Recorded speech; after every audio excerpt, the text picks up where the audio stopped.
ऐसे आदरणीय स्वामी रामानंद जी जो कबीर परमात्मा ने उनको इस यथार्थ ज्ञान से परिचित कराया था, ज्ञान से बहुत कुछ ज्ञान दिया, उनको बहुत कुछ समझ में आया। फिर उन्होंने एक समस्या उनके सामने आई कि बच्चा, मैं 104 वर्ष की उम्र का हो चुका हूं और 16 वर्ष की आयु से मैं इस मार्ग पर लगा था, श्री राम और श्री कृष्ण की गुण गाने, विष्णु जी के गुण गाने में। इन्हीं की भक्ति करता हूं, विष्णु जी को इष्ट मानता हूं, स्वर्ग जाने का टारगेट बना रखा है। तब परमेश्वर ने कहा था कबीर जी ने कि स्वर्ग में कितने दिन रहोगे स्वामी जी। बुद्धिमान ब्राह्मण था, विद्वान था, इतना तो ज्ञान था। कहा था कि बच्चा, क्योंकि उस समय परमात्मा कबीर जी लीला में आयु 5 वर्ष के थे और स्वामी रामानंद जी 104 वर्ष के वृद्ध हो रहे थे। तब परमात्मा ने कहा आप कितने दिन रहोगे स्वर्ग के अंदर, विष्णु जी के लोक में, जिसको आप इतना प्यार करते हो, विष्णु जी को। तो उसने कहा, क्योंकि बुद्धिमान थे, कहा बच्चा, जितना मेरा पुण्य होगा, भक्ति की जितनी कमाई होगी, उसके आधार से वहां समय निर्धारित किया जाता है। परमात्मा ने कहा उसके बाद कहां जाओगे पता नहीं। परमात्मा ने कहा मैं बताता हूं कहां जाओगे, इसके बाद आप नरक में जाओगे, कबीर साहब ने कहा। और नरक के बाद फिर 83 लाख योनियों में जाओगे, कुत्ते और गधे बनोगे, और तेरा भगवान विष्णु भी मृत्यु को प्राप्त होगा। फिर कहां जाओगे? ब्रह्मांड पूरा नाश होगा, तब कहां जाओगे? अब 104 वर्ष का विद्वान पुरुष कहलाता था अपने आप को। उस समय वर्तमान के अंदर तत्कालीन समय में स्वामी रामानंद जी 1 नंबर के विद्वान माने जाते थे, वेदों, गीता और पुराणों के। और वो 104 वर्ष का वृद्ध ऐसे मुंह खुला का खुला रह गया जब कबीर परमात्मा ने यह वचन उनके सामने बोला। फिर कहां जाओगे तुम? मुंह फटा का फटा रह गया 104 साल के वृद्ध का। तो परमात्मा ने कहा मैं बताता हूं, एक सतलोक है ऊपर, आपके वेद भी बताते हैं। तो रामानंद जी ने कहा जी हमने तो अभी तक वेदों में स्वर्ग तक ही पढ़ा है। परमात्मा बोले कि तुमने पढ़ा ही नहीं है, तुम एक दूसरे की सुनी सुनाई दंत कथाएं सुना रहे हो। तुम निराकार बताते हो परमात्मा को, और वहां साकार है भगवान। तो परमात्मा ने कहा कि तुमने वेदों को पढ़ा ही नहीं, पढ़ा, तुम्हारे समझ में नहीं आया। तो परमात्मा ने सारा कुछ बताया कि उस वेद में ऐसे देखिए, उस वेद में ऐसे देखिए। तो कहने का भाव यह है कि रामानंद जी के सामने एक समस्या आ गई कि हे कबीर जी, मैं 104 साल का वृद्ध हो गया, सारा जीवन गया मेरा इस भक्ति में। अब ना पता मेरा जीवन 2 वर्ष का है, 3 वर्ष का है, 6 महीने का है। अब मेरे साथ कहीं ऐसा ना बन जाए मैं घर का रहूं ना घाट का। आपकी भक्ति आपके अनुसार बताए मार्ग पर लगूं, कहीं मेरी वो पिछली भी जाती रहे और आगे कुछ बन पाए नहीं, मेरी मृत्यु हो जा। परमात्मा कबीर जी ने कहा कि स्वामी जी, जिस भगवान का संदेशा मैं लेकर आया हूं वो इतना समर्थ है कि आपकी उम्र भी बढ़ा देगा। और जो साधना आप कर रहे हो 50 वर्ष, 100 वर्ष से, 80 वर्ष से, 90 वर्ष से, ये तो आपने संख्यों बार कर ली। वह तो करो चाहे ना करो। कोटि जन्म तन भर मत होगे, कुछ ना हाथ लगा रे।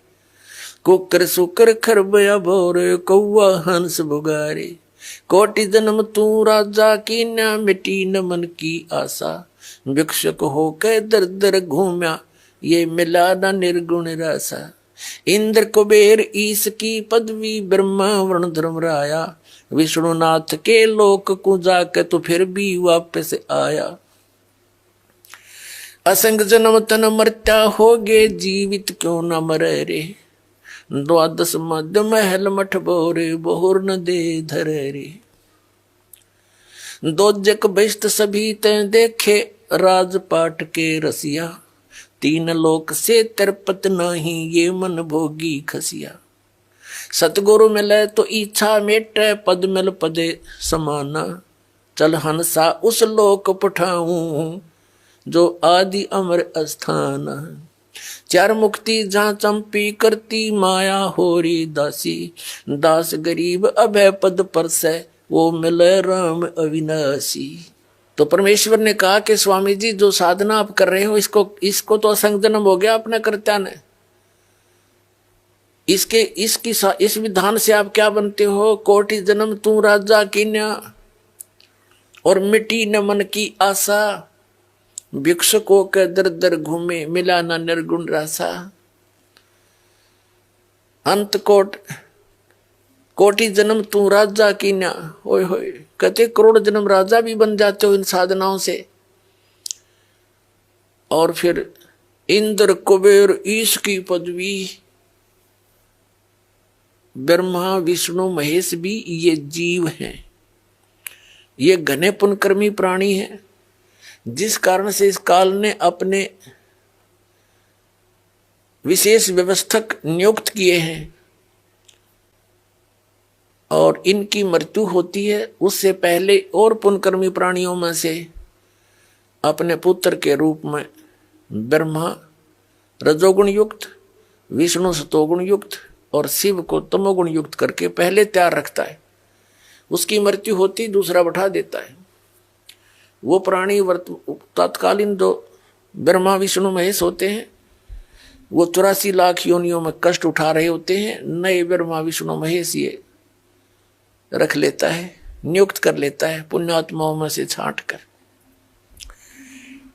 अपने आत्माओं यहाँ थोड़ा सा कंसेप्ट क्लियर करना पड़ेगा, अन्यथा नए नए भक्त आते हैं वो ये सोचते हैं कि ब्रह्मा विष्णु महेश को हमने कभी सुना ही नहीं कि इनकी जन्म और मृत्यु होती है, इनका कोई माता पिता भी है। क्योंकि आज दिन के सत्संग में आप जी को इनकी उत्पत्ति बताई थी, सृष्टि की रचना का कुछ अंश सुनाया था, तो उसको भी अब प्रमाणित करेंगे।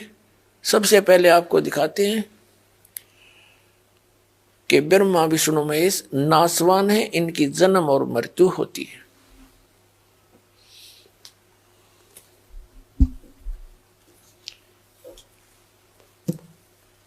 पुण्यात्माओं, ये वही सदग्रंथ हैं जिनको प्रत्येक हिंदू धर्म के श्रद्धालु जो भगवान की भक्ति में विश्वास रखते हैं सबके घर विद्वान हैं।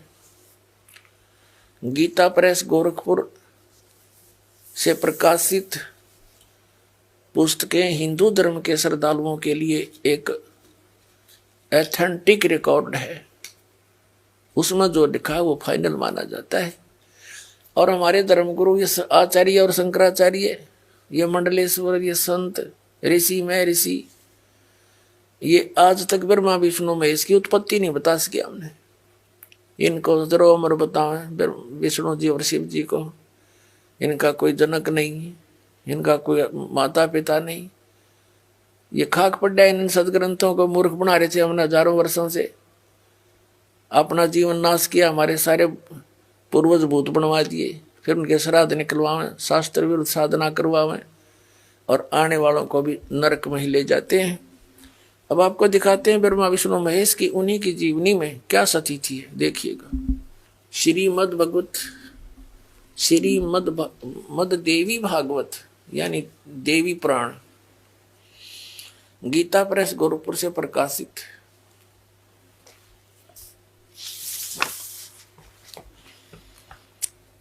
संपादक हनुमान प्रसाद पोदार चिमनलाल गोस्वामी,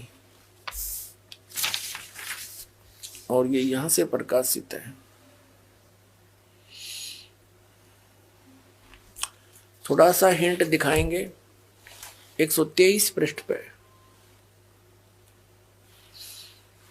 तीसरा स्कंद, भगवान विष्णु अपनी माता दुर्गा की देवी की स्तुति करते हुए कह रहे हैं, तुम शुद्ध स्वरूपा हो, ये सारा संसार तुम ही से उद्भासित हो रहा है।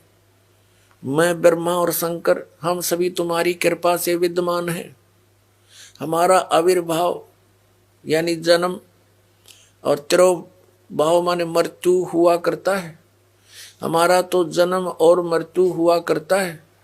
केवल तुम ही नित्य हो, जगत जननी हो, प्रकृति और सनातनी देवी हो। भगवान शंकर बोले, देवी यदि महाभाग विष्णु तुम्ही से प्रकट हुए हैं तो उनके बाद उत्पन्न होने वाले ब्रह्मा भी तुम्हारे बालक हुए। फिर मैं तमोगुणी लीला करने वाला शंकर क्या तुम्हारी संतान नहीं हुआ? अर्थात मुझे भी उत्पन्न करने वाली तुम ही हो। शिवे, संपूर्ण संसार की सृष्टि करने में तुम बड़ी चतुर हो।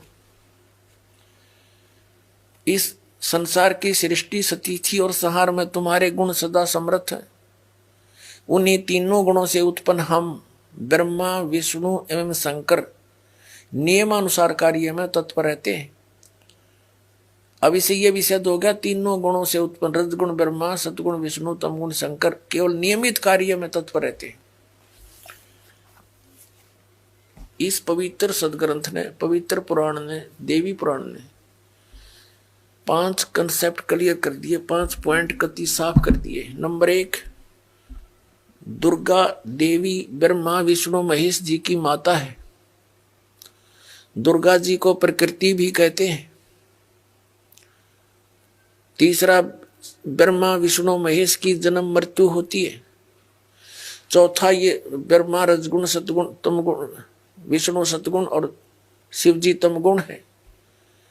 और चौथा ये कर दिया, 5वां, कि ये केवल नियमित कार्य ही कर सकते हैं। जैसा आपके भाग्य में है वैसा ही दे सकते, उसमें कोई परिवर्तन नहीं कर सकते। इसलिए तत्वज्ञानहीन प्राणियों ने इतना ही बनाकर हमें विधान बता दिया कि जैसे कर्म करेगा वैसा फल देगा भगवान। अब इन भगवानों का, जिन भगवानों से ये परिचित थे, उनका इतना ही विधान है। अब पुण्यात्माओं, जैसे हम भक्ति पर लगे हैं, भक्ति पर लगने का उद्देश्य क्या होता है कि हमारे